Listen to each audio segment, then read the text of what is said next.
യേശുക്രിസ്തുവിനെ കുറിച്ച് പറയുകയാണ്, പർവ്വതങ്ങൾ ഉണ്ടായതിനു മുമ്പ് നീ അനാഥയും ശാശ്വതമായുള്ള ദൈവമാകുന്നു. ഇനി സദൃശവാക്യത്തിലേക്ക് വന്നാലോ, 8-ാം അധ്യായം 23-ാമത്തെ വാക്യം ഇങ്ങനെ പറയുന്നു, ഞാൻ പുരാതനമേ ആദിയിൽ തന്നെ ഭൂമിയുടെ ഉൽപ്പത്തിക്ക് മുമ്പേ നിയമിക്കപ്പെട്ടിരിക്കുന്നു.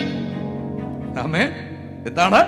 ഞാൻ പുരാതനമേ ആദിയിൽ തന്നെ ഭൂമിയുടെ ഉൽപ്പത്തിക്ക് മുമ്പേ എന്ന് പറഞ്ഞാൽ ഈ സകലതും സൃഷ്ടിക്കുന്നതിന് മുമ്പേ യേശു ഉണ്ടെന്നാണ്. ഓ, നിങ്ങൾ എന്റെ കൂടെ ഇല്ല. രക്തത്താൽ ചെയ്യാൻ ഇന്ന് രാത്രി ഇവിടെ ഉയർത്തുന്ന യേശു ഉണ്ടല്ലോ, ആ സുവിശേഷം ഉണ്ടല്ലോ. ആമേ. ഇന്നലകളിൽ കയറി വന്നതല്ല, ഏതെങ്കിലും പ്രസ്ഥാനത്തിന്റെ കൂടെ പുറത്തിറങ്ങി വന്നതല്ല.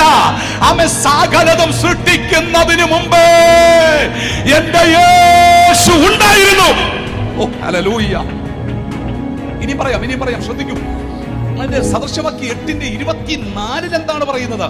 ആഴങ്ങളില്ലാതിരുന്നപ്പോൾ ഞാൻ ജനിച്ചിരുന്നു എന്ന് പറഞ്ഞാൽ ആഴിയും ആഴങ്ങളും ഇല്ലാതിരുന്ന കാലഘട്ടത്തിലും ആരുണ്ട്? യേശുവുണ്ട്. സ്തോത്രം. ഇനി തീർന്നില്ല. വെള്ളം നിറഞ്ഞ ഉറവകൾ ഇല്ലാതിരുന്നപ്പോൾ പ്രൈസ് ദി ലോർഡ് ഞാനുണ്ട്. ഒരു സ്തോത്രം പറഞ്ഞേ.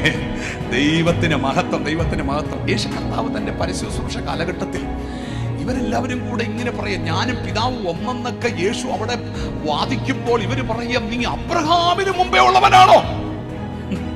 33 വയസ്സുള്ള യേശു പറയുകയാണ്, ഞാനും ആമേൻ സ്തോത്രം സ്തോത്രം പിതാവും ഒന്നാണെന്ന്. അപ്പോ നീ അബ്രഹാമിന് മുമ്പേ ഉള്ളവനാണോ? അപ്പോ കർത്താവ് പറഞ്ഞു, അബ്രഹാം ജനിക്കുന്നതിന് മുമ്പേ ഞാനുണ്ട്. അബ്രഹാം ജനിക്കുന്നതിന് മുമ്പേ ഞാനുണ്ട്. യോഹന്നാൻ എഴുതിയ സുവിശേഷം 8-ാം അധ്യായം 58-ാമത്തെ വാക്യം.